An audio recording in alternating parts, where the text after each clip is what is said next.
مشاهدينا الكرام، قبل الخوض في التفاصيل نتمنى أن تدعمونا بالاشتراك في القناة والإعجاب بالفيديو، جزاكم الله ألف خير. المغرب ماض في إنجازاته والجزائر ما زالت تحلم. القافلة تسير والكلاب تنبح، حيث خرج علينا بعض محلل القنوات الجزائرية في سابقة أخرى تثير السخرية والضحك.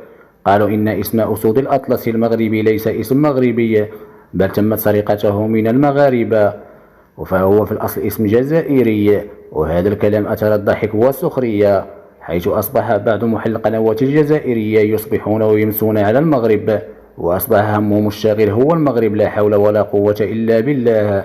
ونقول لهم المغرب قوي عليكم، كفاكم كلاما ونباحا، كفاكم حسدا. الصحراء مغربية إلى أن يرث الله الأرض ومن عليها، والمغرب ماض في إنجازاته. حفظ الله المملكة المغربية قيادة وشعبا. شكرا للمتابعة، والسلام عليكم ورحمة الله.